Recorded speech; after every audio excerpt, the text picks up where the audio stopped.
Thunder grunts.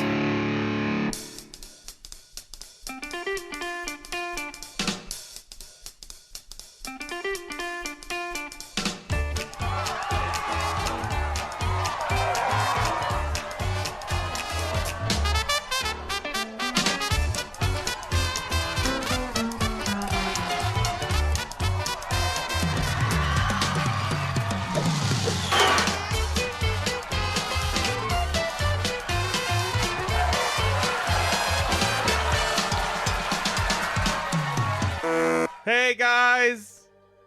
Bobzilla. I thought we were going to give him the silent treatment. Yeah, that'd be great if you just let it be silent. We had to start over again. Everybody say their name and their Twitter handle and what they do. I am Jimmy George. I am a screenwriter and script consultant, and I am at Jimmy R. George on Twitter. I am Jamie Nash. I am a screenwriter, and I am at Jamie_Nash on Twitter. I am Bob Rose, and I'm a guy that does stuff, and I am at Bob Rose. No, I'm not. I'm at Thundergrunt Bob on Twitter. And today we're going to talk about Godzilla, King of the Posters. Yes. What? I mean, King of the Monsters. King of the Monsters. Jamie. King of the Monsters. Yes. How's the box office? The box office isn't great. I mean, it's good. It's good, but not great, I think. It underperformed, I right? think it slightly underperformed the other two movies in the series. So, but when they say underperformed, it's like 5 million under. Okay, Who it's cares? Between Friends, 5 million. It's not a huge. They probably wanted a lot more. But 179 million worldwide. The foreign take is 130. Domestic take is 49. We're sitting on the Monday after opening weekend right now. So that's key. So that's It's okay. good to know. It's The fine. world, You know, I mean, obviously the foreign it's take fine. is I- way. It's almost made its just core budget back without the marketing. Without It the was marketing. a 200 million. I was reported trying to budget. see, Still, like- for this movie, that seems low. But Yeah. It does. Yeah, Well, but the movie whatever. cost 170 million, if you believe the numbers. If you believe right, It's probably more. And then, of course, it costs another 150 to advertise. right. I didn't look this up, but I should have looked it up. I almost wonder what it takes to kill a franchise like this. And I should have looked up The Mummy and to see how much money Right. it costs. The 'Cause threshold on the low that end. was also a first in a franchise, whereas this is a third. It's true. Right. Then this one already And has the- things in motion. right, and the fourth one's already. Is it already shot? I don't know if it's already It's beginning shot, but production, but Okay. just for anyone that's listening that isn't like kind of attuned to this, this is the third in the MonsterVerse franchise, which started with the 2014 Gareth Edwards Godzilla, Right. then Kong Skull Island, then this. Yeah. I think a lot of people are confused as to where everything fits. So I'm Yeah, just because they're laying all that out. tonally different, which we can talk about. We're gonna talk later. about, yeah. Because and then there's the prequels, the Matthew Broderick prequel. yeah. Right. We're gonna, Jamie. We Okay. are gonna We're bring bringing that it up. up. Actually, Oh, we're bringing it up. I watched Shin Godzilla by accident, but I think Oh. I think it'll track. No, I didn't. I didn't. I've seen Shin Godzilla too. If we want to talk about it, No, we won't. By the way, I just looked up The Mummy, and The Mummy performed, in my opinion, respectably. You know, it's like 409 million. wow. Yeah. What was the budget on that? It was 125. So probably it cost like 250 total with Yeah, everything. exactly. A little bit less than this movie, like maybe a third less. Well, them canceling their verse was probably more just like this did not go how we Yeah, what do we- wanted. Right. We're just gonna stop it now before Yeah. it's a They big were always mistake. worried about it, and it was Yeah. like, well, this is probably the best we're gonna do. Yeah. Let's just cut our losses. We made some profit. Let's now not it's keep making it. Blumhouse. I think Blumhouse is doing an Invisible Man with, who's the guy? Lee Winnell. And Is it's that how you Darren pronounce his name? Bossman. Yeah, the upgrade guy. Yeah, the Yeah. upgrade guy, the Yeah. Saw writer. Yeah. I think. That's very interesting. Yeah, no, Yeah. I want to see it. Anyway, who wrote this movie? Yes. We all know, but nobody wants to say the name. Is it on me? Do I have to say it? No, the weird thing about this name, Make Jamie say his name. Michael Dougherty. All right. All I think right. I It nailed it. works. I think you did. The weird thing is, it's not like some complicated name. It's It's just, not, It's no. just for people in Baltimore. It's a real stretch. 'Cause Yeah. you, like roll over things like that. AK horn. Yeah. Yeah. Dirty. Mac Dirty. Bob was making fun of me for calling him KU. Hey, that's right. Kaiju. The Kaiju. Kaiju movie. Kaiju, Jamie. Yeah. Kaiju. You'll get there. Kaiju. I have Yes, to do like yes. a Shogun kind of thing. Yes. Okay, so anyway, he wrote it along with Zach Shields. along with Max Bornstein gets a story by as well. So Zach Shields and Michael Dougherty are they come from they're basically they've worked together before. They worked on Trick or Treat. They worked, which I love. We love it. now I'm tempted to, it's funny, I don't know if Zach worked on Krampus or not. I assume he did. Let's take a quick look. But I mean, like, Yeah, usually he the credit goes to Dougherty for Right, being like kind yeah, of I the lead. mean, He directed yeah. those 2 movies. It's who people Yeah. are mentioning there. But they Sadly not mentioning. they the other write two. together. Their Those two write team? together. He produces he was executive producer on Trick or Treat, Krampus, and this movie. So Oh, wow. Okay. yeah, Jeez. Whoa, they're a all team. right. Yeah, They're- that makes sense. They're Batman and Robin. Gotcha. I guess Zach Shields is the Robin. Max Bornstein, I think he was involved in all the other versions of this movie. So he was what they rewrote. He's the tag-along franchise guy. However, I would say about this movie that I found very interesting, and I should have looked up these names. I know this movie had a writer's room. Oh, So really? Yes. So somewhere along the line, they That kind of explains a few they things. sure does. they decided to do a writer's room on the Godzilla MonsterVerse, whatever this is called. Oh, that's what Cameron's doing with Avatar, right? Is it- There's I like believe 4 so. people just sitting in a room. I Writing believe it- so. They're just becoming television shows now. And I know Terry Yeah. Rossio, a guy I always bring up. He was like Small heading- Soldiers, Terry Rossio? He was heading up the writers' room for this Aladdin. movie. Yeah. And I think maybe they have like they're doing the big picture, maybe the monarch and how it arcs and all that stuff. I'm kind of making this part up, but just because their names aren't on the script. But I'm sure they help break story here Yeah. and figure it out. But they're doing the overall writers' room for the whole series. Wow. By the way, Terry Rossio did a Godzilla script prior to the Matthew Broderick script, and it's out there on wordplayer.com. Oh, man. It's Really? pretty good. It's a pretty good script. I remember reading it like 20 years ago and being like, this isn't bad. I would have rather had that than the Matthew Broderick one. Gotcha. So, he has Godzilla experience. But yeah, Okay. this does have a little hint of a writer's room going That's so interesting, and it explains, like you said. It does explain a few yeah, things, it yeah. explains a few things. Th- You get- Well, his name, when he was announced, I was stoked. Cause, yeah, I mean, Krampus and Trick or Treat. yeah. Right. Yeah. I think I was kind of expecting the antithesis to the 2014 Godzilla. Mm-hmm. Yes. Right? And I wasn't sure because of the scope how his style would translate. Because Krampus is definitely bigger scope than Trick or Treat, but this is huge. This is just something different. Yeah, this is something Yeah. completely different. This is like a global scale. By the way, I need to backtrack here because I did look it up. Apparently, the writers' room is specifically for Godzilla versus Kong. Oh, I know it happened a while okay. back, but so it's for that. So this was reported back in 2017, March of 2017. Okay. That's why I confused it because it was so long ago. Oh wow, Jesus. But this Okay. article I'm reading here, it's a Hollywood Reporter piece, says it's specifically for the Godzilla versus Kong screenplay. So there's that, and they have people like the guy who wrote Babylon 5. Oh wow, okay. yeah. T.S. Nolan, who did the Maze Runner stuff. Oh yeah, yeah. They have a big, it's a bunch of kind of heavy type. Well, Yeah. that might have a completely different tone then. Yeah, Perhaps. that's true. Yeah, perhaps. Yeah. Yeah. So I think since we haven't gotten there yet, but since all of us aren't crazy about this movie, we should kind of.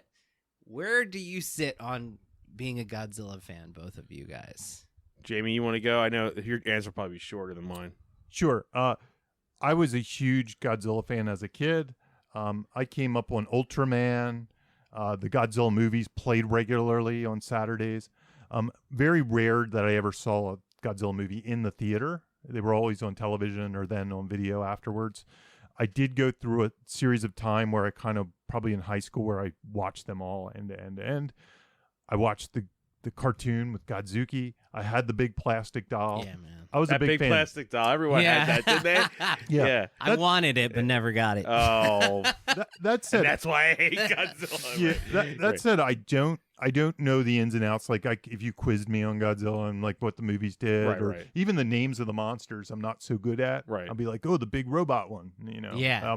But Mecha Mecha Godzilla. I do know that one Right, actually. yeah. A lot of the other ones I don't know as much. Somebody listening is like, Mecha Godzilla. Yeah. So anyway, that's where I stand. So I kind of lost it over the years. I don't pay as much attention. But when I was a kid, that might have been one of my first fandoms, even prior to when Star Wars came out and things like that. So, And I'm interpreting the question that you're asking as more of what do I want from Godzilla based on my history with it. Sort my of. history is yeah. very similar to Jamie, so I'm not going to re-say everything. How I was trying to frame it is, I think every single person, all three of us, are the audience for this movie. I am a huge we're Godzilla not like fan. big monsters are dumb. Well, I was going to say guess, my experience is similar to Jamie. I was never a huge Godzilla fan, much more into Kong when I was a kid. But I know what I want when I watch a Godzilla movie, though. Okay. And I have yet to get it in the last two adaptations. Do you want to talk about that now, or as we're in the middle? Well, of I was just gonna say, like, jump into that super. Like of the last like 5 Godzilla movies, my favorite. I don't know how everyone's gonna hate me for this. Is probably Godzilla Final Wars. I don't know if you guys have seen that. I know it. I haven't seen it. Well, it's essentially like Godzilla mashed. He fights almost every. It's like this. Isn't that like one of the sillier ones in some ways? Yeah. Saying it's one of the sillier ones is that's right. It's an understatement. It's basically like if you smashed Ultraman, Power Rangers, and everything that's in this movie into a lower budget movie that was made by that was made by the original studio. That's what that is. It's like that sounds awesome. It's like some people think it's trash. I think it's like Godzilla by way of trauma almost, and I love it. Okay. I would prefer something that is like that, but with today's production value. Yeah, that's what I want out of it. Does that make sense? Yeah, totally. That makes sense. Strangely enough, I'm not exactly sure what I would do if I was in the Terry Rossio writer's room. Like what I'd pitch, and I have some ideas. Because what I loved about the Godzilla movies as a kid was really the ingenuity of them. Like to me, the idea that there was a guy in a rubber suit and they built all these models and they fired like bottle rockets at him. The charm. That's so cool. That's what got me, and it got my juices flowing as a kid. Like it was really exciting. It was like playing with toys on this huge level that I would never get to. And honestly, I always wanted to do that. I always wanted to make a giant monster movie. I'm surprised there aren't more of them on the indie level. Just people like that are just doing them because of the inspiration. Because of the inspiration. The power of those movies. Because they're very inspiring. Yeah, definitely. And I'm on the same level. You almost see more parody of them than anything else. You don't. Yes. And I'm on the same level as you guys. I grew up with Godzilla. I saw all the movies when I was little. I'm just like you, Jamie. Like, I don't remember the mythology. I've lost it over time, but I've seen like 35 of them, and I consider myself a Godzilla fan, and I went into this movie very excited, with like very minimal expectations for what it needed to do. It's not going to sound like that, but that's where I am. I mean, I went in with loving the writer-director. I went in loving the trailers. I think there's some of the most beautiful trailers I've ever seen in my life. Yeah. The posters are obviously works of goddamn art. It's probably my 5 of my favorite actors are in this movie as well. No, and the cast is fire. It's great. Fire. It's fire. Yes. Yeah, like it. I went in with, I guess, maybe unfair high expectations. Okay. And so I guess that kind of settles. If you're listening further, that's where we all stand. Yes. And what we wanted and what. Yeah. Where we. Well, you judge a movie based on what it gives you, but I think it's important to know how we feel about Godzilla before we talk about it. And it seems like, reading people's reactions on Twitter, some people got exactly what they wanted. Yeah. And that's awesome for them. You're not wrong. And you're not wrong for saying that. That's awesome for them. Yeah. But we're talking about the script here. We're talking about the script. We're not talking about the monster battles or effects. Yes. We're not talking about that. Okay. Because those were gorgeous. Gorgeous. But yes. Anyway. Why did this movie leave us cold, guys? Yeah. First point. Why did it feel like nothing? Yeah. Right.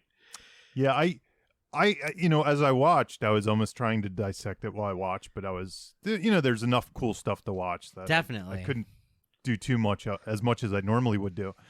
But my first thing was, I just wasn't hooked to any of the protagonists. That was my biggest. That was my biggest thing. Mm-hmm. And also, I wasn't hooked to any of the monster protagonists that much. I mean, I like the look of Godzilla, what they've done with it and things, but I don't really feel like, the underdog winning, or it's my pet, or I'm his pet, or whatever the idea is. I just don't feel that empathy towards any of these characters, and I was trying to figure out why. I think part of it was I wasn't sure who I was supposed to feel empathy exactly. for. Who's the focus? Because Dad kind of gets introduced a little later and not as strongly. We don't see, he's recording wolves or something. It's kind of weird. Mom, of course, has the immediate twist and turn that doesn't really feel plausible for her character, because it almost feels like they wanted her character to have it both ways, in that totally she was doing this thing that she believed in, and we can talk about the villain's plan. Trying to be a sympathetic villain at kind of a height, a Thanos-y kind of plan in some ways, but then on the flip side, like, people are getting mowed down by machine guns and she doesn't care. Right. So that was definitely odd. Yeah. So, yeah. So that was the biggest, retroactively with the twist. When the twist showed up, that's all I could think about was all these people that she worked with and she hired, she picked or whatever, that she didn't care that they were all just mowed down. She never once said to the guy, "You weren't supposed to do that." And he which said, makes her Gruber level coldness. Yeah, so she was wrestling with like the big picture and never anything immediately in front of her face. It's something that the script never attacked. These are screenwriting concerns. Because obviously I'm not. That's what you're searching for in the first few minutes of a movie. And I was on board. And sorry to talk about this, but this is my biggest point about this movie. Keep going, dude. Yeah. The biggest in the movie, I'm sitting there waiting. I'm like, okay, who is the main character? And I assume it's going to be Millie Bobby Brown, right? Because we see her with the headphones. And unfortunately, they kind of did a wake up or a make breakfast scene. At least they had her burn the breakfast. I know. I know they did a breakfast. I was like, as soon as the a breakfast scene started, I was like, oh no, and don't do that. Yeah, it was a super quick like email. I'm worried about Mom, which I guess in retrospect it plants the intrigue seed. It's an intrigue seed. But even with Millie Bobby Brown, she worked her butt off. Like you can tell that she was, way overplaying the material she had, because they didn't give her much. I wish they gave her more. Right. Yeah. Because her character, it felt like could have been the glue that brought it all together. Right. But instead, she really isn't even a main protagonist. She vanishes for long periods of time. Gone. She just kind of shows up to be kind of an obvious voice of the audience. But even then, she's kind of on board with Mom. She's not upset about the machine gunning too much. Yeah. I'm not even sure I could pinpoint her arc. I couldn't. Like, she's just kind of she doesn't change. She's just the only character with the emotional through line. The only character with the emotional through line is Mark, and what's odd is Mark is the dad. What's odd is he's applause for remembering his name. I was just gonna call him Kyle Chandler. Right, Kyle Chandler. Right. What's odd is he's actually Quint. I was thinking about it. I was like, he's Quint. He's the half-man survivor of the monster who's warning everybody about, you should kill this monster. Yeah. He's like, kill him, kill him, kill him. Like Jaws is dangerous. Like, we're going to kill him. He's the half-man survivor, and it's odd to put the half-man. He's kind of the only main character. If I had to praise the movie for the one thing I liked about the human characters was Kyle Chandler. This is small. This did not win me over, but the one thing I liked was him starting to respect Godzilla. I was like, if they could just have taken that and made the movie about that, I would have loved the whole movie more. I would say they almost, to me, they didn't spend enough time with him hating Godzilla. I agree. I'm that's just what's saying, missing. That's the before world. He should be Quint, but he's not quite right? Quint. Instead of a yes, exactly. Yeah. Instead of a crappy breakfast scene, half man. Yeah. Seeing his reason for hating Godzilla instead of a crappy breakfast scene would have been better. Yes. You know what I mean? Yes. And then he goes away and comes back. I would have started probably with him, being that he is the protagonist. Right. He is the guy we're following. Right. I think they were trying to be clever by starting with her and then pulling the switch. Aha, we got you. But unfortunately, there's a price to pay when you're clever with the setup. Right. I've learned this myself. Well, that's kind of the MO of the movie, though. I mean, Charles Dance comes in, and he is not the villain. Right. He's just a henchman. Right. Even the whole the movie's plan like, they give him makes no sense. They give him, but I'm saying everyone that's introduced, it's kind of like Millie Bobby Brown. She's the protagonist. No. The mom. She's Yeah. a caring mom that wants to save the environment. No. And why do that? You know. Why bother Well, it's kind of- pulling the rug I when think they're being clever. I think it's a cleverness. I think but it's you- ballsy, Jamie. you- I don't it know is. if it's clever, but ballsy. I think it's ballsy and clever. Okay. But you can out clever yourself sometimes. Yeah. There's Yeah. always a price to pay. This is kind of Points the for rules versus no trying. rules. Yeah. You know. Yeah. Points for Points trying. for trying. I mean, you can't. Let's not take that away. Definitely. One day, Jimmy. Points for trying. One day, Jimmy will get a client that says, "Well, they did it in Godzilla. Godzilla." Came along." Oh, it's happening. It's gonna Yeah, happen yeah. tomorrow. Yeah. And there- Yeah. even in these movies, there's a price to pay for breaking the rules. Sometimes it works awesome. Yeah. Sometimes it doesn't. Right. And you just got to kind of figure it out and make sure it's working awesome. It's it's that recipe you can break the parallel. rules. Just make sure it's awesome. I use the recipe parallel, whereas you've got your list of ingredients and you've got your instructions on how to cook it. And if you use all the right ingredients of a story and you cook it the way you're supposed to cook it, it's guaranteed it's going to be good. But if you say, I'm going to add this thing no one's ever put in this recipe before, I'm going to cook it hotter for longer, you may end up with something cool that like tastes better mean, than this dish has You ever may tasted. If you're- innovate or, yeah. or If break you're the a rules, master, go ahead. Yeah. Like, you know what I mean? Like if you're a master, just- you can do it. Dude, I haven't got to bring out that recipe. But thing. long story short, I think we all agree that if Kyle Chandler brought us into the movie and stayed the main focus, It would've It been would have helped easier. me. it would help me too. I mean, no, I think I would like that's the my movie biggest much it would have more. helped me too. If Yeah. he was the like, I didn't know who I'm And it's following. not because he's like a man. It's just because he's the one character whose emotional through line is easy to follow and consistent. Yeah, Right? And It's right. like he's got a loss of his son, which makes him hate Godzilla, and the story needs him to overcome that loss and learn to trust Godzilla. You know, It's Yes. It's but the movie barely. It's weird achieves too, that. because like, and this is why I think talking about craft and writing is important. Some people just chalk this up to, oh, it's boring, and boring. What does boring mean? It could mean Right. the catalyst happens late. It could be the act break happens late. There's no conflict. There's no tension. In this case, I think we don't have all those things already there. There are tension. There's conflict. There's Yeah. stakes, but we don't have a character to kind of follow the journey through, and that makes it lack tension because we're just kind of treading water a little bit. right. for- It's too for a many while. perspectives. Yeah. Yeah. Oh, so- Also, something I heard Michael D. Michael Yeah, D. Michael D. MD say. Like, He said he viewed this it's not even movie- a hard name to say. But I know. For some reason, we're making I it. just got a flashback. Didn't he write Superman Returns? No. No, it's I funny that you just say said that to Jamie before Oh. we started recording. Oh. That's a different guy. Yeah, X-Men. He Oh, actually got okay. from X-Men. I'll tell a funny story anyway. about that afterwards. This Michael Dougherty said that he viewed this movie as writing basically a movie about natural disasters, which annoyed me because I understand that was the original like satire. That was the original like voice of the first Godzilla movie. I get that, respect that, but I think one of the things I don't like about this movie is that they are viewed as natural disasters and they have no personality of their own. Mm-hmm. The monsters themselves are not characters, Exactly. in my opinion. No, not at all. in this movie. Not in the uh, slightest. As opposed to Kong, which I feel like in Kong Skull Island, he has a personality. Definitely. He has his own agency. Whereas in this, they The are story- treated as storms.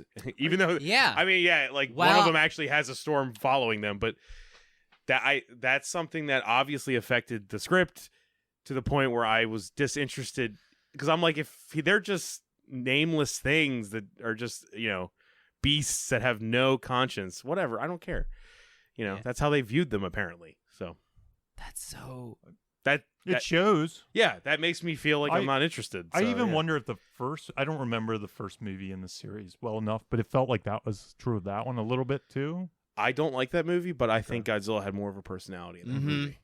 Yep. I think he did. I agree. And here I feel the problem inherent in it is it's humans are constantly saying what he's about to do while he's on screen instead of letting me see Godzilla choose to do it. Right. Does that make and sense? Perfect segue into Perfect segue. Okay. the talk of exposition. Exposition. Okay. So, we talked about this in The Matrix and their incredible exposition. Yes.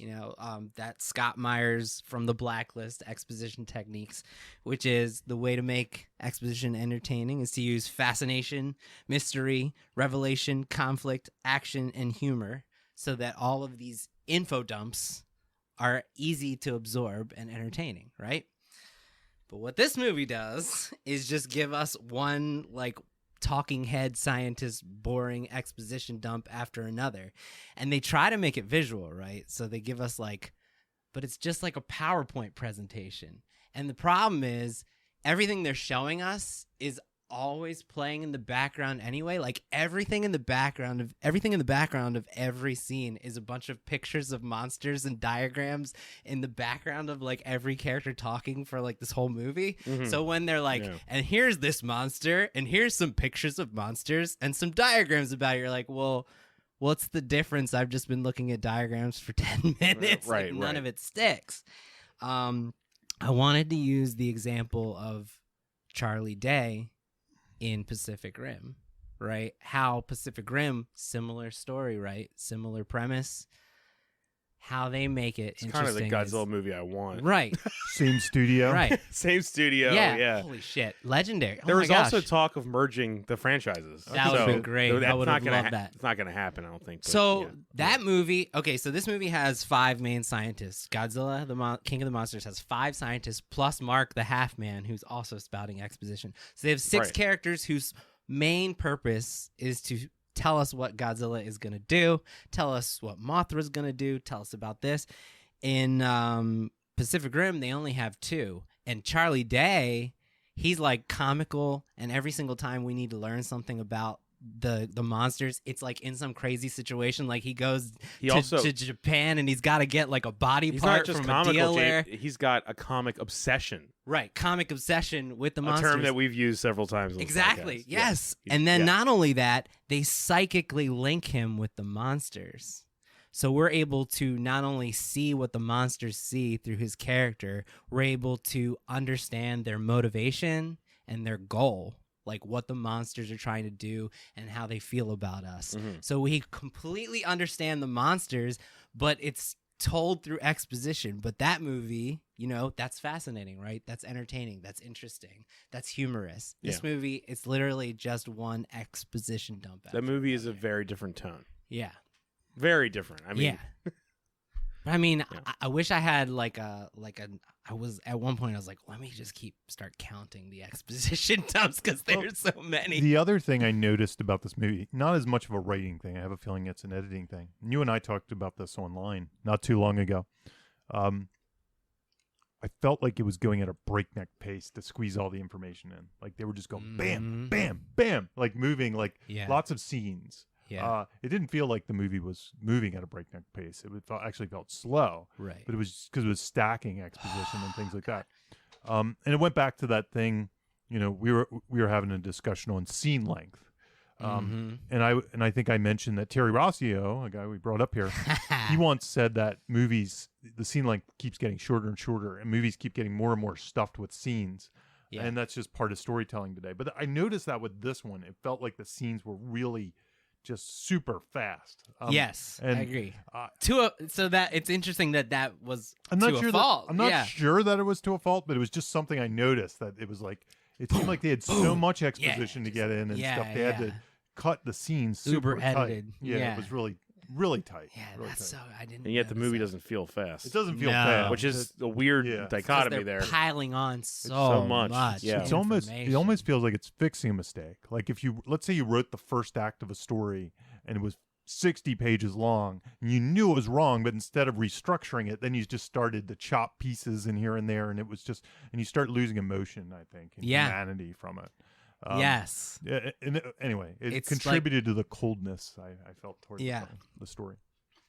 You're not seeing. Yeah. Keep going. I was gonna say, you want to talk about the MacGuffin?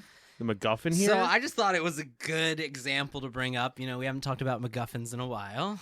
I will say, if I have anything positive or whatever, I would say the MacGuffin was okay. The Orca idea. machine. Yeah. Well, yeah. So usually our previous It's whatever. the reason I brought it up is because it is a MacGuffin, and if like this is how people are referring to it. But like usually, like our definition we did before of of a MacGuffin was an object of importance that good guys and bad guys fight over that doesn't really do anything to influence the story. It just influences the behavior of the heroes and villains. But this one actually does something. It does something with the story. It's a MacGuffin that has a purpose. Yeah. And I wanted to applaud the movie for something, since we're ragging on it. Yeah. I thought the MacGuffin was like one of the stronger MacGuffins. I didn't like that, and I'll get into this later. I didn't like that essentially it just allows our characters to push a button to solve a problem. I am such not a fan of pushing a button to overcome an obstacle. We don't rewrite movies on this podcast, but the one thing I thought about with the MacGuffin here was like Pacific Rim is a great example of the whole like how it added that whole mind melding aspect to everything, and it kind of even though it wasn't with the monsters, but for some reason it struck me this MacGuffin. I was like, I wish that they had to like pilot this MacGuffin with their brain. Yes, or something like that. Like they had to had to hear it, and then they could actually start to control it with their own mind. So that way, like Millie Bobby Brown could have been the character that could the only one that could like control or talk to Godzilla with the orca machine. Like she puts on the helmet that's hooked to the laptop, and she's like, "Meh," and he does. You know what I mean? Yeah. Or that would have been so like great. I know I'm rewriting it. No, you're not, though. But I was like, the MacGuffin, like you said, it's just so inert pushing a button. Oh, God. And so I wanted to use an example because, we all have our influences, and I'm not trying to say that this movie stole this from anything, but this MacGuffin existed in Sequest DSV. This exact object. Man. They had a sonar device that they spoke into to communicate with whales and dolphins. In the show. That's fine. And the show just had them talking though. Like, why not just make it specific and say, "Hey, Godzilla, please help us. Like, are you feeling okay?" Like, what's the difference? That would be a little bit too corny. I think if they just had like the mind melding thing, but yes, it would have worked in Roland Emmerich's. Well, it would have worked in Roland Emmerich's. Yeah. But Bradley Whitford thinks that he's in Roland Emmerich's. Right. But I liked the MacGuffin, and I thought that it was like we had something in this movie that was like stronger than the average. I thought there was actually going to be a growth and progression with the MacGuffin. Like they were going to end up like hooking it to something else, right. Or like somebody would climb up on Godzilla and like figure out how to like pilot him, or I don't know. I was expecting something to happen, and like there's a couple really. I mean, some of the lower points for me from a screenwriting standpoint are when she throws the MacGuffin, and then they just like go down into this massive field of Boston. The Boston baseball stadium destruction, and some soldier just like walks by and he's like, "Hey, I found the orca." And then they're like, "Well, shit, it doesn't work. What do we do?" And they like pull the battery case open and they're like, "Oh, it's fixed." Like immediately they find it, immediately it's fixed. Like, okay, that's fine. This thing that one person figured out. Yes. And at breakfast, I figured it out at the breakfast scene, and I'm like, well, no one else would know what you figured out. There's no context, and it's only been how long? A day? So it's like no one would know what this thing is, right? No, but I was trying to be positive, and I turned it negative. But I liked the MacGuffin. I thought it was a really strong MacGuffin, and it actually influnced the story. I praise it for that. It was a way to, and it was a way to tie people into the monsters and give up something to chase and things like that. They just ran with it harder. That's what I'm saying. That's what I want from it. Lean into it, man. I mean, the villain's plan. Hey, let's do it. Yeah, let's talk about Jamie. What don't you like about the villain's So of course plan? we talk about if you're writing an action movie, one of the first things you have to crack is the villain's plan, because really they're the ones that drive the action, and everybody reacts to it. I don't really get this villain's plan. I mean, the philosophy behind it, because it's kind of a Thanos-y kind of thing. I'm trying to wrap my head around it. It's, we're cancer, and it's the cure. I love listening to you wrap your head around it. Yeah, awesome. So her kid died, so she is going to now destroy the world and have it rebuild itself through nature. I was having a hard time connecting like how the kid relates to destroying the world and rebuild. You kind of said it earlier Do with you- the people getting shot and everything. Like a woman that has her kid die in front of her because of these things wouldn't be like, and now I'll have a bunch of kids die. Right. Exactly. You know, like- that's it. There's no And way. they don't write her as though she's like, no My one issue can have a isn't kid wh- if I can. Like they don't do that. They could have. They could have, yeah. The world didn't save my she's- kid. Why should I Yes, care? yes, You know, or No, Yes. but they write her as trying to be really sympathetic and like level-headed. I'm like, no. Yeah. So it's No. the Thanos thing, except why Thanos has worked for me, the plan is not the issue. It's that she would enact it. The Thanos is insane. Right. Thanos is shown as a man who would do this. Mhm. Right? So Yes. his plan works. All the people bitching and moaning like his plan makes no sense. It makes sense to him. And we are shown that Thanos is a man who would do this crazy shit. He's an arrogant, insane character. So let's describe the character, right? Jamie, you put it perfect. You right? did. A scientist mourning the death of her son, who died due to mass genocide caused by Godzilla's attack, crafts a plan to enact mass genocide caused by Godzilla and additional Titans to save the world. It makes to save just the planet, not humanity. the planet. She wouldn't do it. Yeah, right?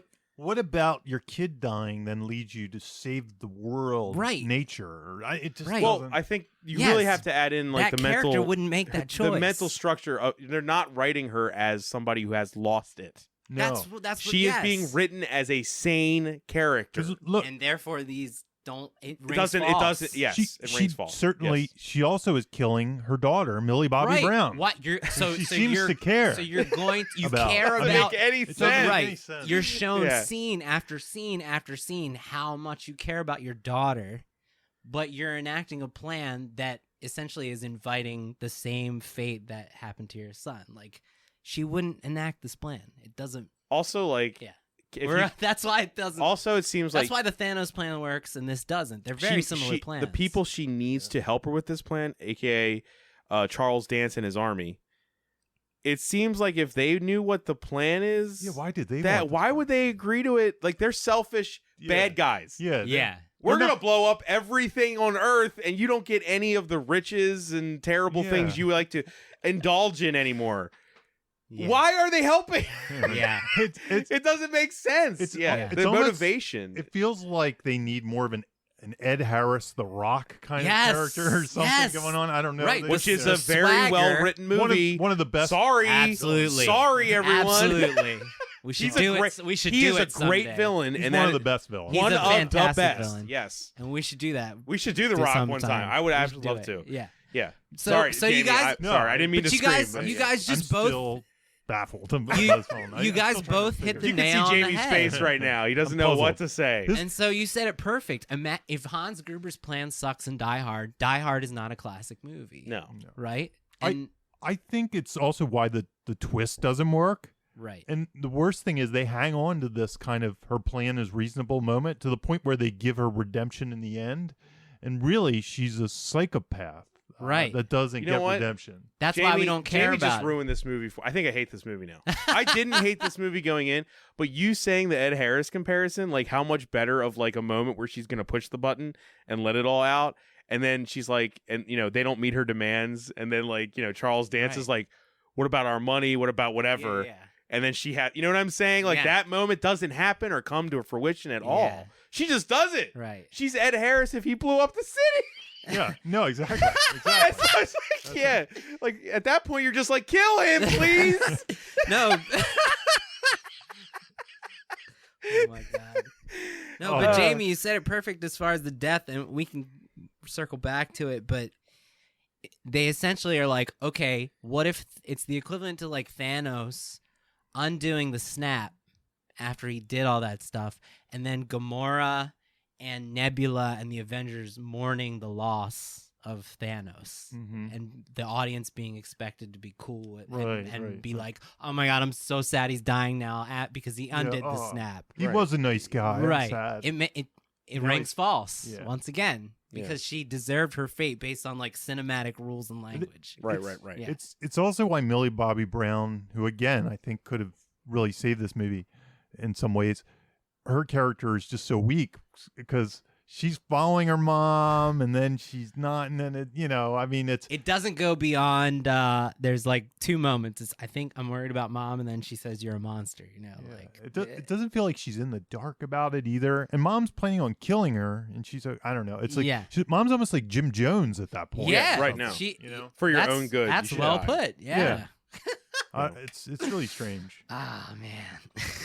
It's a mess. So that's one big reason why it feels cold. We hit the nail on the head there.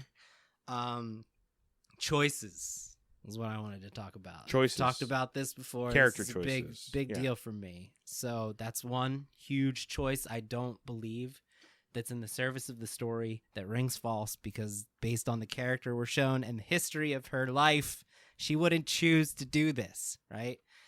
My big thing is, so I'm constantly reading scripts where people in the story choose things that, based on page 1 to 49, they would never have made that decision. But on page 50, the storyteller needs the character to make a choice that they never would make, and they just make it anyway. And so it rings false and it doesn't resonate. This movie is fucking filled with moments like this, where people are saying and doing things that, based on the character we've been shown and the stuff happening, you're like, why would they do that, right? And so like you emotionally disengage from characters when they make choices that they wouldn't make. You go like, well, you deserve to die because you're dumb. You know what I mean? I hear a lot of people say like, well, in reality, when people are put under stress, they'll make choices that they wouldn't make. This isn't reality. This is a movie. This right? is a cheeseburger of a movie that we love cheeseburgers. and- Just a reminder. Right. This We is do not love just like an art cheeseburgers. film. This is you Right. can't say that. This is a cheeseburger. Yes, this is a Godzilla cheeseburger. 2. That's all we talk about is cheeseburgers. Yeah. I'm hungry. But I'm hungry too. I just had Yeah. And so I don't believe that when you're writing a screenplay, you can get away with having characters make choices that in the service of the story that they wouldn't. My main one is this: it's like an overall choice rather than like a specific character choice. Like, that scene in the end of Jurassic Park where Dr. Grant and the kids are about to get eaten by the raptors, and the T-Rex shows up and he eats the raptors, Yes, right? yeah. Thus, Oh, thanks for spoiling. I've never saving seen them. that movie. Thus I'm gonna watch that saving this them. weekend. Sorry, spoiler alert Yeah, for spoiler alert. 1994's biggest hit. Three. 1993, sorry. Mm. Fail. Go ahead. The cinephiles out there shaking their head. They just signed off. Every person in this story would argue that the T-Rex chose to save Dr. Grant and the kids. He didn't just show up and eat raptors because he saw monsters and it's in his nature to fight the monsters in front of him. The T-Rex chose to kill the raptors to save Dr. Grant and the kids, even though there's no evidence on screen to support that. This movie, every single person is telling us that Godzilla is the savior and Godzilla is taking action to save humanity, but there's nothing shown on screen to support that whatsoever. He's just fucking fighting. He just shows up and he's fighting other monsters. Yeah, he like looks at people occasionally. So, like he's gonna look because he's alive and he has eyes. Right. Like there's nothing in this story to support the claims. Like there's a line in the movie that like really bothered me, and it's another one of those choices I don't believe. Long live the king. No.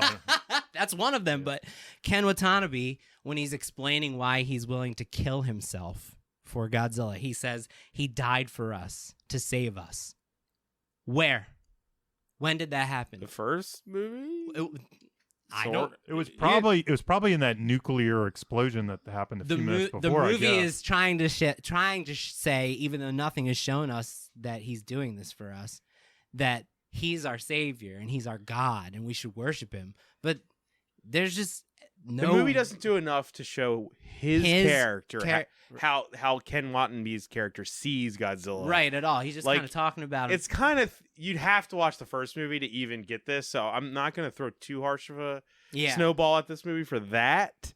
But yeah, this movie self-contained does not give you a reason for him to be like, I believe so hard in Godzilla's like innate like a mission to save this planet that I will sacrifice myself. Right. That's not in this singular movie. But also, if you At watch all, the movie, so. and the same can be said for Mothra, like, no one is scared when Godzilla is around. No one is scared when Mothra is around, except in the opening scene when Mothra is born. No, because the movie knows they're good. Everybody's joyous Right. at their presence. Like, I wrote this. Like, okay, let's talk about the Maggie kid, the little girl character. This makes no sense to me. The big trailer shot. You're about to be eaten by Ghidorah. This giant 3-headed monster is approaching you. You are inches from your fucking death. Mm-hmm. And another monster that's equally as threatening, equally as scary, and fucking killed your brother shows up, and you smile and you just watch in glee as it approaches you instead of running. Right. And that's this whole movie. Every single human in this movie So you're responds that Jimmy, way you're to saying Godzilla. that's not the Jurassic Park moment, is what you're saying. Yeah, but that's what I'm saying. Right. That's the They're they want it to be, The but- T-Rex is saving me from the raptors because he wants to, not because he's just a monster showing up and fighting another monster. Like, that's what this movie is claiming, that Godzilla is making all these choices in who he fights to save humanity, but there's no evidence to support it. And the whole movie hangs on that. Let's help Godzilla save us, which makes no sense. There's well, no they evidence. saw the Matthew Broderick movie. I don't know. Yeah. I mean, that's a huge issue for me. That's like what Yeah. gets you into all of the things that they're doing. 'Cause Right. all of the things that they're doing are in the service of making sure Godzilla has what he needs to save us because he wants to save us.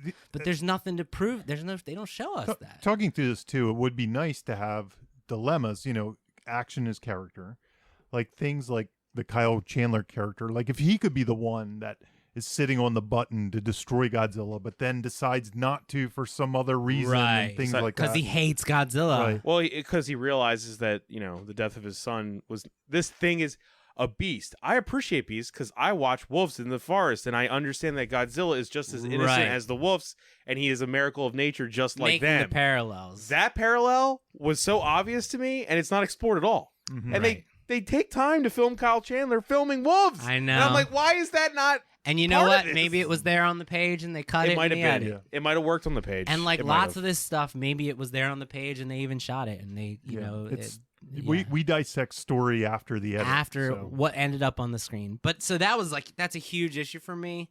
Everyone's making their choices based around this belief that the movie doesn't prove to us, like, because the story needs them to. Yes. It That's- goes back to not the Yeah. kaiju themselves not having characters. They don't have any agency. Yeah, which is like the next one.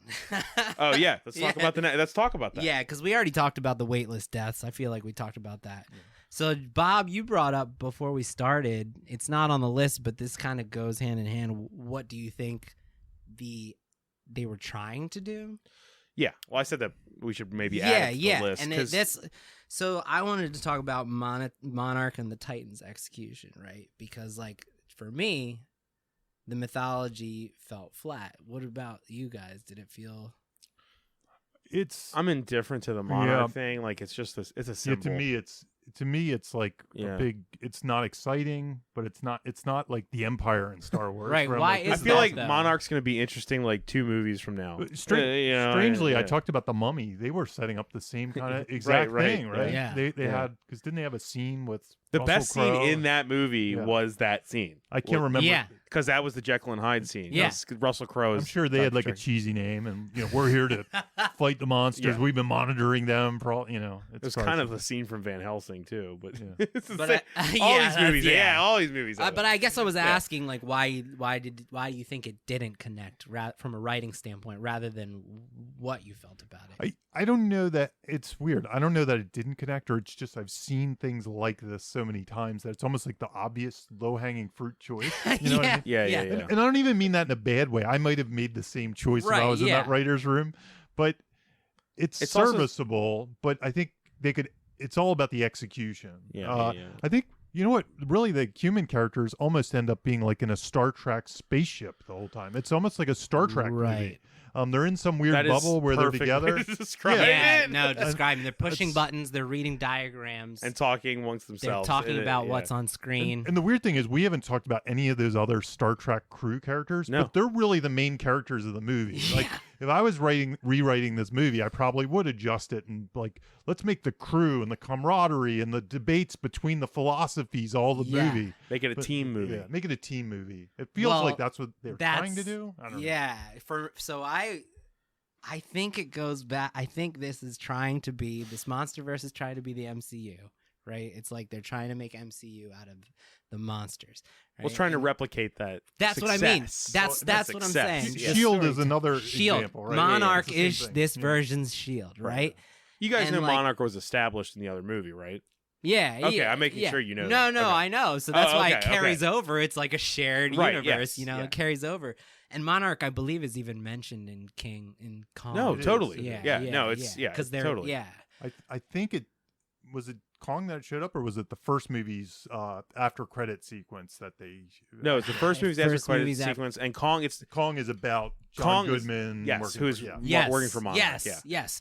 So it dates back even to the 70s and before, as Right. they continue to talk about. But like, Right. so my issue with this is like it's many things. One is it's like the Avengers execution versus the Justice League execution, whereas like the story rushes through the powers and the history and the mythology of every one of the monsters, just like the Justice League throws all these things at us, Mhm. rather than the Avengers MCU has like 10 movies leading up to all Right, of them right. teaming up, right? So what we needed to feel something about these monsters was 6 Kong Skull Island movies with Mothra.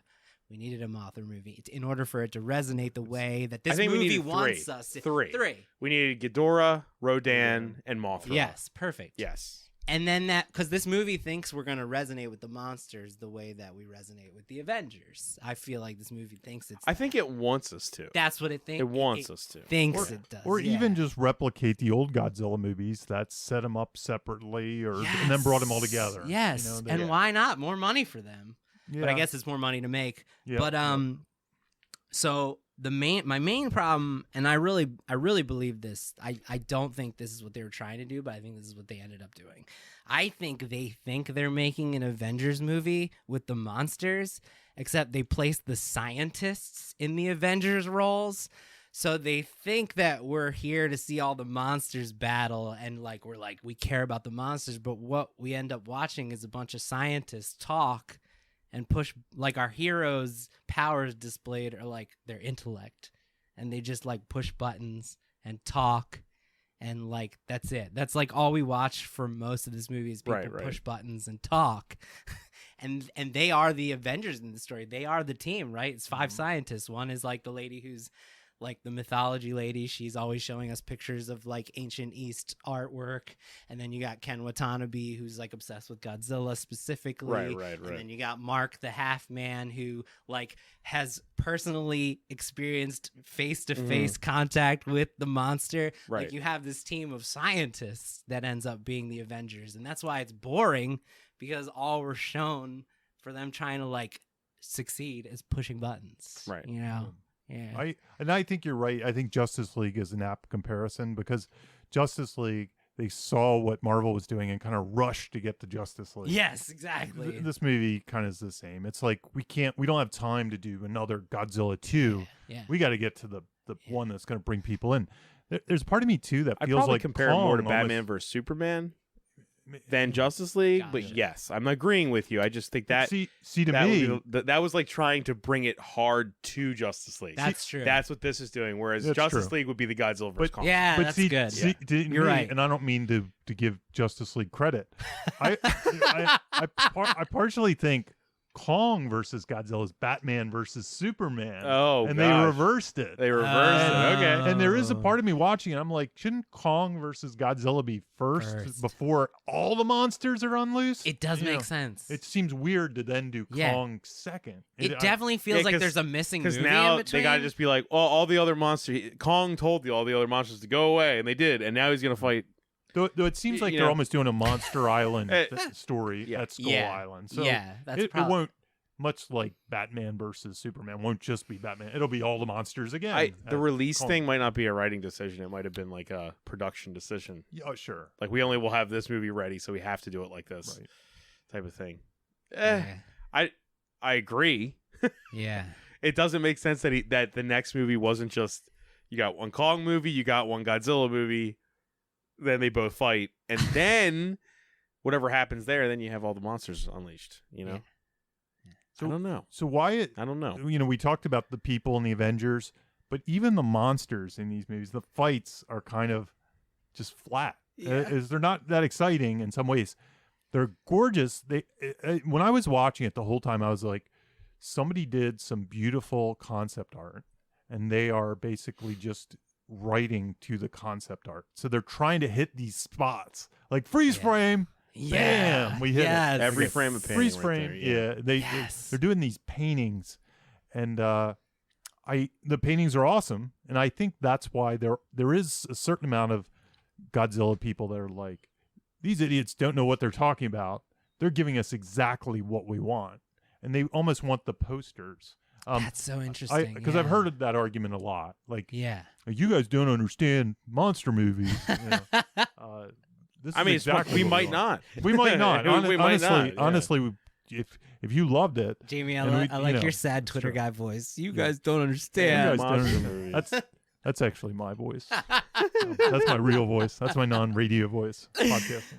I called it Godzilla King of the Posters. For a Oh yeah, reason. that's right. Godzilla, Yeah. King of the Posters. Yes. Yeah. That's right. I love that. Yeah, so you're basically saying they came up with an outline of images, and then they got to them through writing. I think so, and Yeah. we've seen that in a lot of Yeah. all the way back to like Lord of the Rings. Probably before that, I know the recent Superman movies where they try to hit these spots that you go, "Wow, that's issue number Right, 57," right. and wow, they nailed it. This movie really seems to be doing that with some concept art, some paintings Yeah. that they did. That's It's what like- it feels like to me. Getting the Jordan dunk pose without the game context, Yeah. right? You Yeah, just have- exactly. yeah, Like, yeah. Is that enough to just Well, show that? I mean, action needs to have a purpose Yeah. to be interesting. Yeah. What is it? I know people like to say, I just want to watch, a movie that reminded me of being sitting on the floor on Saturday morning and bashing two action figures together.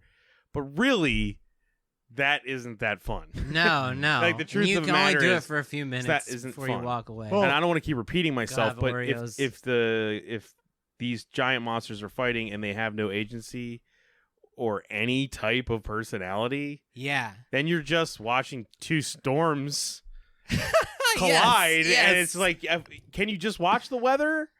You're just No. watching weather at that point, Yeah. Yeah, it's not really interesting. Yet, if you point to, in its own franchise, you point to Kong, in some of his, in his fights, he's either killing something because he's hungry, and we know it, Yep.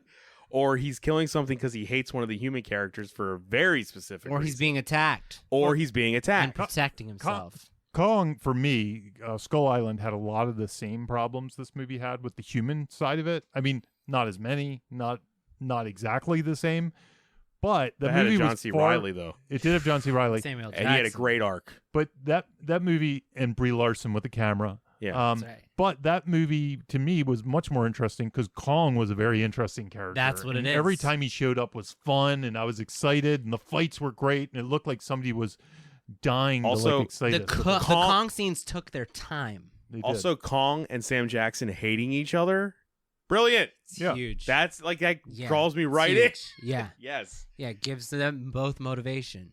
There's Right. nothing. There's nothing even Yeah. close to that here. There's no interconnectivity, and it's weird because we Right. have the MacGuffin that seems like that could have They been could have done the that. gateway right? to Tell us what you interconnectivity. want. right. You to die or something simple death. Yeah, It's WWE's title bout, WrestleMania, with no Raw season of Raw leading up to it. Like, why do we not like even watching? that, Jimmy. There's no hallway scene of them trying to Yeah, psych the other player Exactly. out. There's not Why even do we that. love wrestling? We Yeah. love wrestling because of the stories and the characters, right? And so, like, when they match up and they beat the shit out of each other and they do the pile drives and the body slams and all of these things, all of it matters because we know who the characters are. And even though it's not a movie, we're still following these people fighting. And the same goes for any heavyweight bout like Muhammad Ali's all those fights, all the famous fights in boxing history, they have a story to them. And I found this list of fight writing tips from the Writer's Digest. Okay. And I thought they were instructive, and I wanted to see how Godzilla's movie, like the fights, stack up, and maybe that will give us a reason why we don't like the fights, right? So this is by a guy named Chuck Sambucino. Another pronunciation. I don't know if that's how you pronounce. Okay. Sorry, Chuck. He writes for the Writer's Digest. Charles, please. Charles, yes, and he's written a couple novels. These are tips for writing killer fights. Okay. Okay. But I think, let's see how Godzilla stacks up. Number 1, make the fights consequential to the story. Kind of. Just the Ghidorah fight. Godzilla has to live through his fights. That's consequential. But can you remember one fight in the movie that you're like, this fight happened because of this reason? And if it only didn't, the last one. I think that's I the agree. only one. The last one feels like it holds weight and it matters to the story. Okay, number 2, reveal character through action in the fight. No. Nothing. No, that's the part they're missing the most, I think. Yeah, and that's There what Kong gives. There wasn't a moment of, okay, now he's about to do this, and then Godzilla does something else. He goes, "What's he doing?" And then you had like Ken Watanabe goes, "No, that's exactly what he's doing." You know what I mean? Exactly. There was no like Kong rewriting something with his own action. With his action, because right. he's also the boss and he knows what's up, and he's like, it doesn't matter what the humans think. I'm gonna do what I'm gonna do. Yep. None of that. And the old movies, the Toho movies, you do get that. Mhm, Like that's sure. those movies are filled with character through action in the fights and the destruction of the buildings and the cities. And okay, number 3, make the fight deliver on the promise of the premise. I think here it succeeds. I think every monster action we see is like the poster, right? Mhm, It delivers mhm. heavy on the promise of the premise. I think that's Sure, where it yeah. wins, right? We're seeing big cities. It's pretty much the only thing. But even Yeah. then, you're not really seeing cities destroyed. They're kind of already Mhm. destroyed, and it's kind of Yeah. Make every fighter's style unique. I mean, you could Kind of. argue. Yeah. Yep. Mothra, and obviously Ghidorah. and Ghidorah. Okay, so it wins on that. Okay. It wins on that like a technicality. Kind of these Technicality. technicalities. Just But yeah. because each of the creatures is different, and I feel like the Staggering list it. is talking about humans, but yeah. you know what I mean? No, I think it's Yeah. applicable. It's applicable. What I'm saying is, it's talking about humans, but the fact, like Jamie just said, they're different monsters, so Yeah. they have to be different by nature. Yeah. allow us to follow the action and track who's winning and losing. Huh. Mm. We don't talk about filmmaking, but some of the stuff was very murky and very close, and I couldn't tell what was happening when it wasn't a beautiful postcard wide shot. I think So it there's didn't that. even let you stick with the fights for more than 5 seconds to be able to even know who's, like you said, Jamie. There's no Rocky sense of Rocky. Yeah, there's no Rocky fight in this. There's no Right. the underdog's getting beat and then he comes back and then or wrestling for that matter. Yeah, right. Need some Hulk Hogan moments. There's Yeah, no- he put him in the sleeper mode, and Yeah. Godzilla falls asleep, and then You watch Mothra shows up, tag team. the scene in Kong. He's fighting the Skullcracker or whatever those things are. He rips a tree out of its roots, cleans it off, and hits him like a baseball bat. It's amazing. That's personality. Yes. That's it's everything you just said. And right that's why I there. brought it Yeah. up, because I think if you go back and watch Kong, all 5 of these, they nail it. Yes, absolutely. And Yeah, that's why we feel like Kong has a personality, right? That's why we feel some sort of connection to the monster, because it does all these things. I'd even argue movies that people hate do that better than this movie. I'd argue that the '98 Godzilla does it better than this movie, easily. Yeah. Is it 98? Man, It's '98. Yeah. God. 21 years, baby. Wow. Yeah, but it does do it better than this. That list, it does it way better than this movie does. Yeah. Yeah. Yeah. I thought it was a good list. That's a good list. Yeah. Yeah. Is there anything we have really left to say? Tonal? The tone I put there, but we've talked about that. We covered it a bit. It kind of goes to it has half of a Nolan movie at times, like a very dark, serious. I always consider the That's first also movie very silly. The first movie, Yeah, but it's silly in the wrong way. it is. Yeah. It's like silly and like it doesn't want to be fun and silly. No. It just the happens to be jokes. fun. The and silly. What was jokes the didn't work gonorrhea in joke? my. There's a gonorrhea I don't joke. remember it. Godzilla? No, gonorrhea? What? Like that's in the movie. Yeah, it's a tricky one. When I was watching, I was like, it reminded me of Stephen Sommers, I'm sorry to keep talking about the Mummy, but I was like, Mummy's great. no, the Mummy's great. Yeah. I was Wow, I didn't ever seen Jamie get like, no. No, wait. no, but it reminded me of I agree. it reminded me of how hard it was to pull off a movie with the tone of the Mummy. Right. I think Right, yeah. it's because then he tried G.I. Joe and all these others, and they never really quite land the way even the Mummy sequels to an extent, Yeah. even though they're better than the other I things. like the Mummy Returns. I think it's an insane No, movie. I think with they're a- better yeah. than some of the other things. But it's Yeah. a really hard landing to make. That weird weaving. Though I'd say Avengers to an extent. What do you does it, think is know? that on your typical tone scale lesson? That You know, we like your always go Batman back to? scale. Like Yeah, you have your how Batman did they make scale. the Mummy work, and why did this one fail? Yeah, well, I think the Mummy just finds this really difficult slot to go down that Okay. has a little bit of humor and a little bit of seriousness, and the villain's always really scary in the Mummy. This one seems to want to go down some serious path with the monsters, like Yeah. really serious. Like, what would monsters be like in the real world? Yeah. But then if there were storms. we flip to the Storms. then we flip to the Star Trek crew, and they're making little jokes, and they're all a little Yeah. cartoony, and they all kind of are character types. And Bradley Whitford's just there, like saying In all a this crazy completely stuff different in movie. a different movie. There are a bunch of people in different movies, Yeah. so somehow the Stephen Sommers movie manages to stay in this narrow lane that can be funny and serious, and Where it all works. everyone's on the same like level of self-awareness. Yeah. It's like just a little bit. Honestly, it's not that different than the Marvel universe. What the Mummy was Yeah. doing. I mean, It's Yeah. not that different than most Roland Emmerich movies. Yeah. Yeah. And that's why Honestly, like you know. it always comes back to self-awareness for me, and I think like the Bradley Whitford character knows he's in a Godzilla movie, yeah. and the other characters don't, and Yeah. the story doesn't, right? But you have this weird juxtaposition, and then occasionally the guy who's in charge of Monarch starts kind of taking on the same personality as the Bradley Whitford. He's the one throwing out other one-liners like, "Did he work out?" And Yeah. it's like we have 45 minutes without a joke, and then all of a sudden, like Godzilla's like in the most serious scene of the movie of his fight, and he's like, "Did he work out?" And you're like, "Wait, am I supposed to laugh?" What? Yeah. It's the Batman scale I've talked about before, where Christopher Nolan Batman might be an 8 on the scale.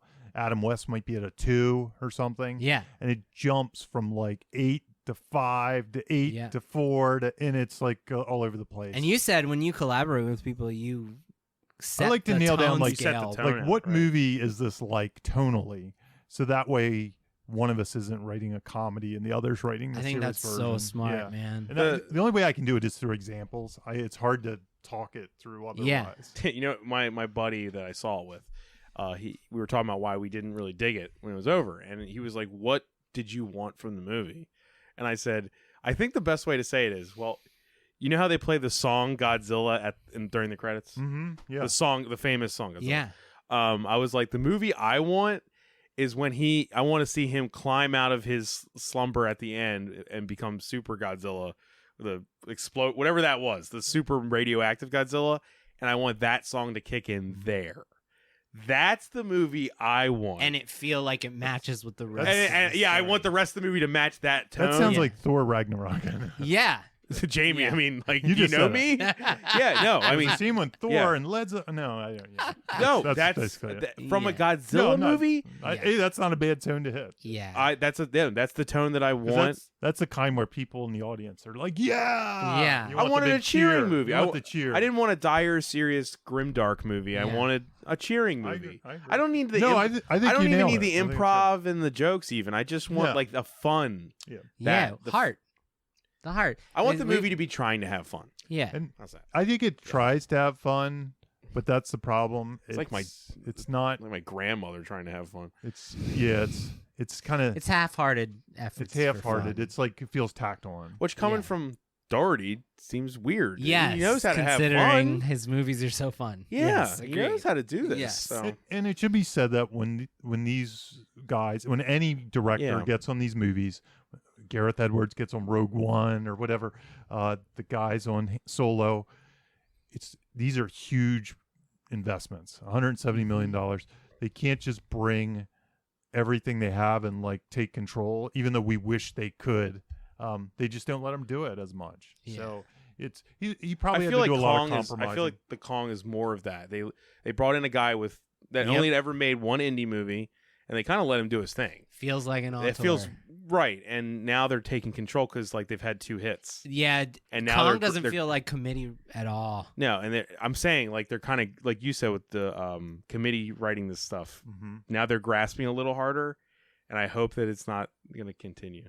Yeah. And you think it will, James? I think it will. You think it will? I think the nature they're of gonna it. double down on it. I think King Kong had the advantage. Skull Island had the advantage of being a more simple kind of story.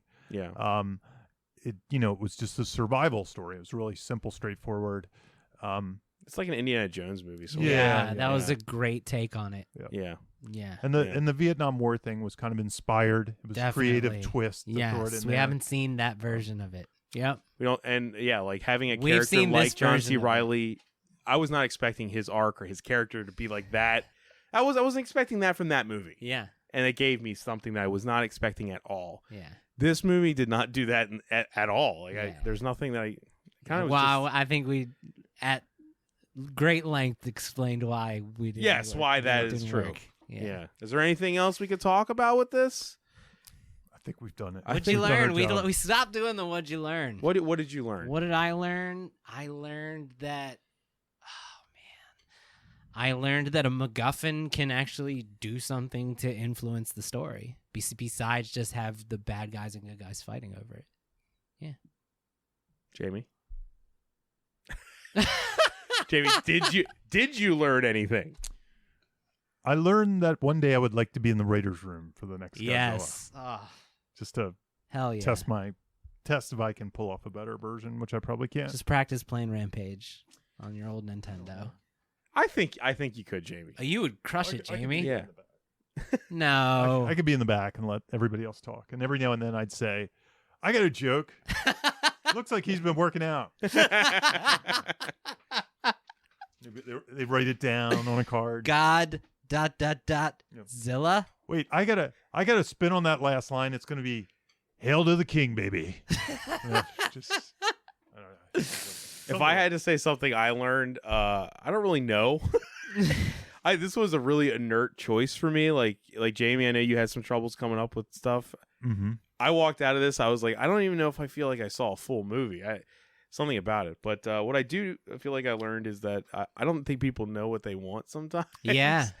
Or maybe I don't know what I want because I see the praise for it. And people are saying they're having a blast, so it's not Yep. wrong. Yeah, there's some people who love this movie. That, And that I'm friends with. maybe something wrong with me because oh man, everyone's gonna yell at me for this, but if I had to sit through Godzilla movies again, if I had like a choice between American Godzillas, I'd probably choose Roland Emmerich's.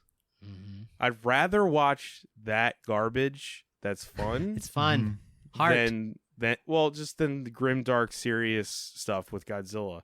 That's not Godzilla, straight up. But that type of movie, that's what I want from a monster disaster movie. Maybe that's also because I'm from the That 90s where time. maybe that's it. Yeah, There's a certain tone to that movie. I want the Independence Days and stuff like that from this Yeah. type of giant dumb movie, and this is not what I Yeah, want. From and it, for so. all of this movie's efforts to not be that, it certainly models itself after that in every aspect except for the character. except for the fun, fun. it forgets to have the fun and the posters. It's got the best posters. Let's say that. If this was a oh my poster God. podcast, nothing Yeah. but praise, baby. Yeah. All right, guys. Good talking to you. Thanks for listening, guys. Thank you.